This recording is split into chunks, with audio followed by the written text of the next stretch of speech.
Hello everyone, in this video I'll be taking up endocrine system. It's in continuation. The first gland which we are going to do is adrenal gland. First of all, about adrenal gland, I just want you to know one thing, that if you learn these glands in a flowchart form, it would be very easy for you to learn the different properties or whatever is related to this gland in a particular flowchart. For your benefit, I'll be explaining it in a flowchart form, so you please do understand it. Now, first thing which you should be very much clear of is where the gland is present. When we are doing endocrine glands, the first thing should be clear in your head, where is it present.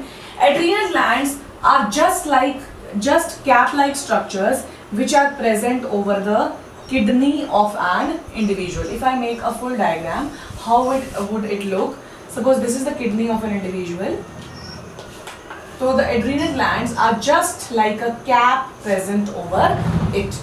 And this adrenal gland is divided into two parts. The outer part is known as adrenal cortex and the inner one is known as adrenal medulla. Now if two parts are there, it means both the parts would be secreting different hormones.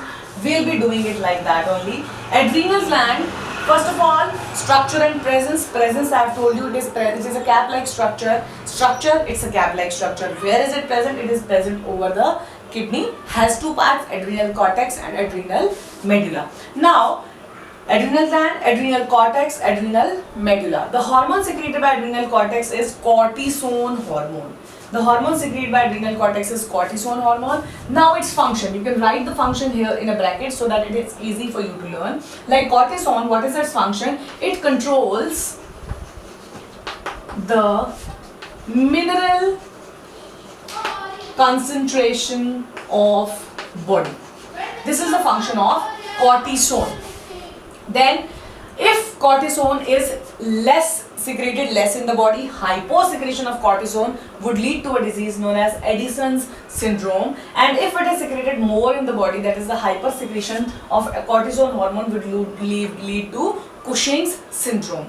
Now, what are the symptoms? You just have to learn the symptoms of Addison's disease. Like Addison's disease, there are certain symptoms of it's a hypersecretion, so there is hyperglycemia, there is less of sugar level and various other symptoms are there. Then in the same way, hypersecretion, Cushing syndrome is there. In Cushing syndrome, there will be hypersecretion, hyperglycemia, that is the increase in glucose level in the body. The symptoms, some of the symptoms are there. Now, after this, next is adrenal medulla. Adrenal medulla, it secretes the hormone adrenaline.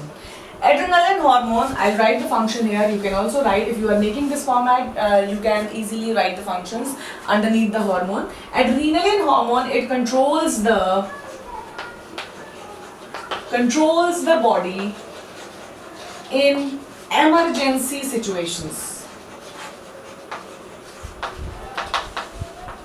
Suppose a person is in any of the emergency situation, is angry, is in anger, fear, pain, pressure, pleasure, any of the situation, the hormone secreted in the body is adrenaline hormone. It controls the sympathetic nervous system of the body, that is, it controls the body whenever it is in excited state. And under secretion and over secretion of adrenaline does not have any of the disease symptoms, so you need not learn or you need not look to it.